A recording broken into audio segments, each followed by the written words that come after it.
Hello students, in this video we're gonna see the lesson The Night the Ghost Got In. So this is taken from your Standard 10 English Prose and இது வந்து part 3 video. So இதுக்கு முன்னாடி part 1, part 2 video பார்க்காதவங்க அதை பார்த்துட்டு part 3 வீடியோக்கு வாங்க. சரி வாங்க ஸ்டோரிக்குள்ளே போகலாம். ஸோ நம்ம கடைசியாக என்ன பார்த்தோன்னா போலீஸ் வந்துட்டாங்க. ஸோ அவங்க எல்லாருமே அந்த டோரை பேங் பண்ண ஆரம்பிச்சிட்டாங்க.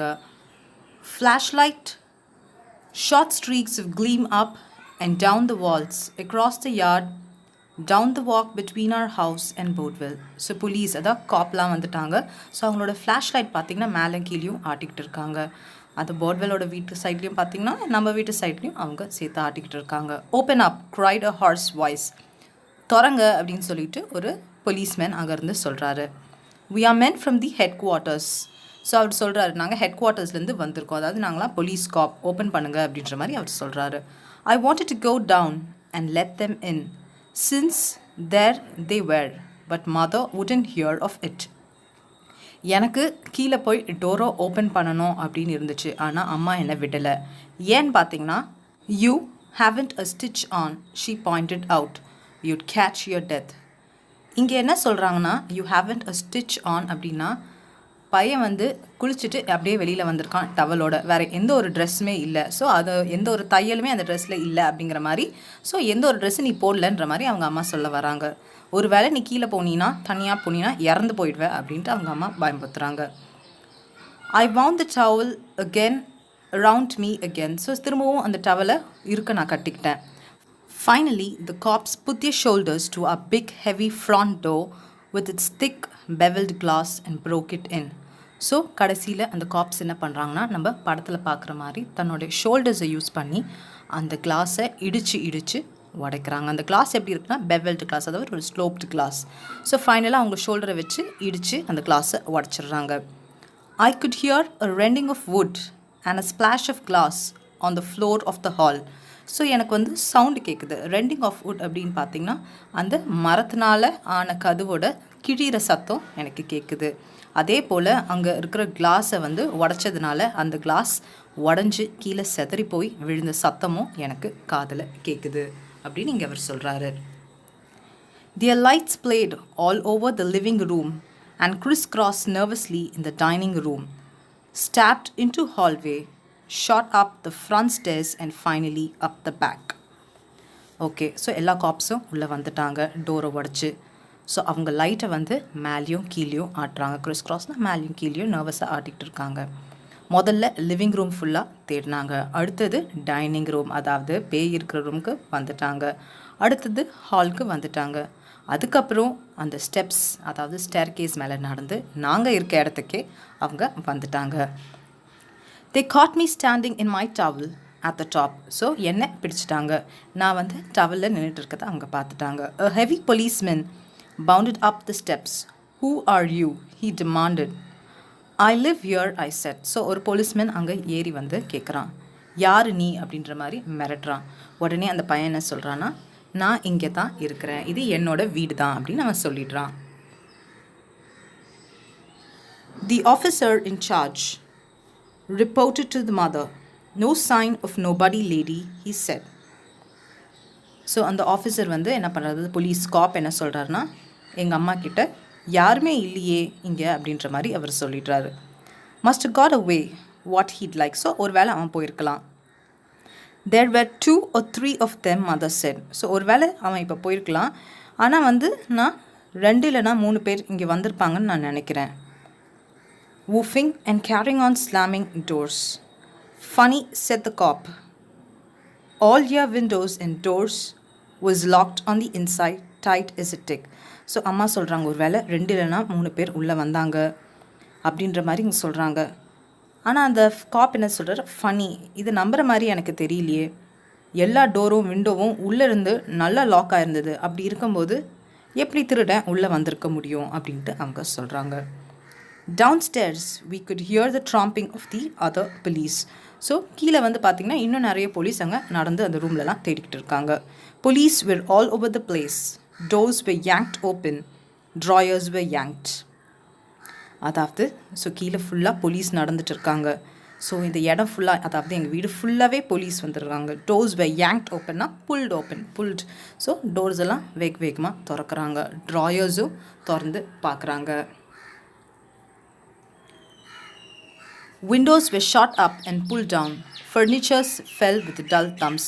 ஸோ அங்கே இருக்கிற ஜன்னலெல்லாம் திறந்து மூடுறாங்க. அங்கே இருக்க ஃபர்னிச்சர் எல்லாமே கீழே விழுது. A half a dozen policemen emerged out of the darkness of the front hallway upstairs. So half a dozen கிட்டத்தட்ட 6 policemen திரும்பவும் அந்த இருட்டில் தேடி முடிச்சுட்டு மேலே ஏறி வராங்க. They began to ransack the floor. Ransack அப்படின்னா search thoroughly. ஸோ பயங்கரமாக தேட ஆரம்பிச்சிட்டாங்க கீழெல்லாம். Pull the beds away from the wall.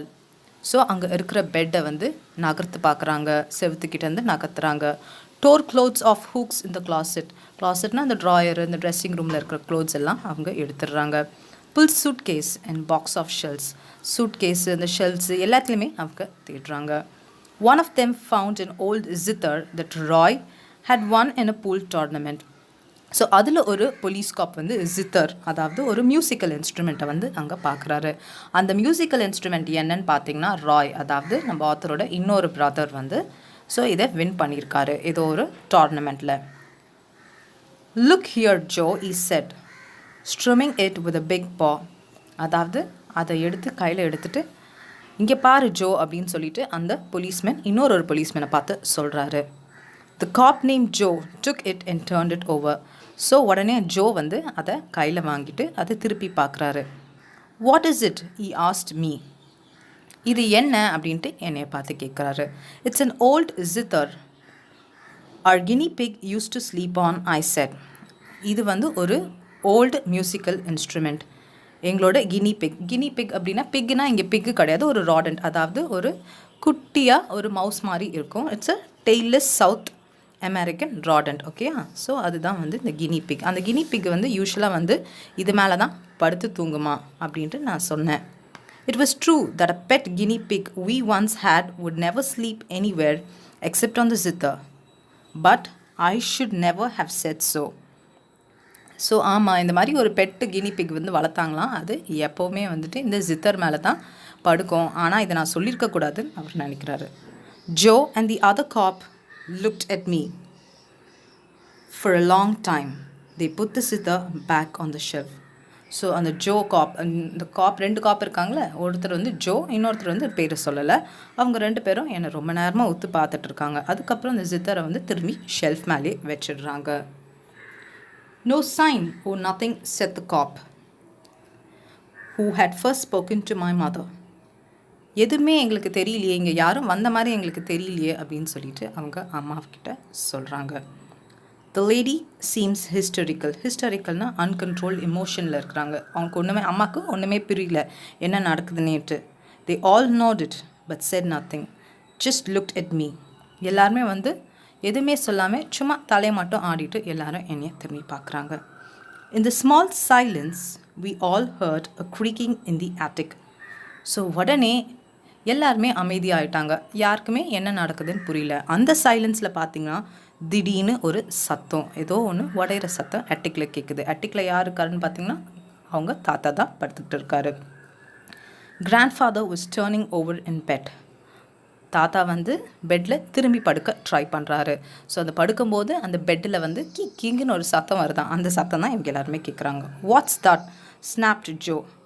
So Joe கேட்குறாரு, என்ன சத்தம் அது அப்படின்ற மாதிரி அவர் கேட்குறாரு. 5 or 6 cop sprang for the attic door. So உடனே 5லேருந்து 6 காப்ஸ் போலீஸ்மேன் வந்து வேகமாக அந்த அட்டிக் டோருக்கு போகிறாங்க. Before I could intervene or explain, அதாவது நான் சொல்கிறதுக்கு முன்னாடி, அதாவது எங்கள் தாத்தா அங்கே இருக்கிறாருன்னு நான் சொல்கிறதுக்கு முன்னாடி 5லேருந்து 6 பேர் வந்து வேகமாக அந்த அட்டிக்கு போயிடுறாங்க. I realized that it would be bad if they burst in on grandfather unannounced or even announced. So எனக்கு தோணுச்சு அது ரொம்ப தப்பாக இருக்கும். ஏன்னா தாத்தாக்கு நம்ம முன்னாடியே சொல்லியிருக்கணும், இந்த மாதிரி ஒருத்தவங்க வந்திருக்காங்க வீட்டில், போலீஸ்மேன் வந்திருக்காங்க, பர்க்லர் இருந்ததுனால நாங்கள் கூப்பிட்டோன்னு நாங்கள் சொல்லியிருக்கணும். அதனால் அன்அனௌன்ஸ்டாக நம்ம தாத்தா கிட்ட சொல்லாமல் போகிறது ரொம்ப தப்பு. சொல்லி போனாலும் இந்த நேரத்தில் ரொம்ப தப்புன்ற மாதிரி அவன் ஃபீல் பண்ணுறான். He was going through a phase in which he believed the General Meade's men under steady hammering by Stonewall Jackson were beginning to retreat and even desert. இங்கே என்ன நடக்குது அப்படின்னு பார்த்தீங்கன்னா, தாத்தா ஒரு பெரிய ட்ரீமோ இல்லை ஒரு கனவுலையோ வேற ஒரு ஃபேஸில் இருக்கார்.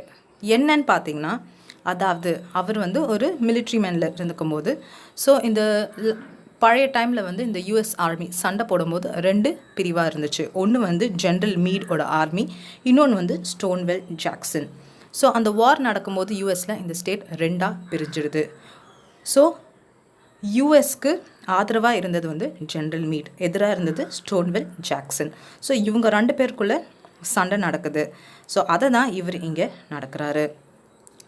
So he was going through a phase in which he believed that General Meade's men, under sturdy hammering by Stonewall Jackson, were beginning to retreat and even desert.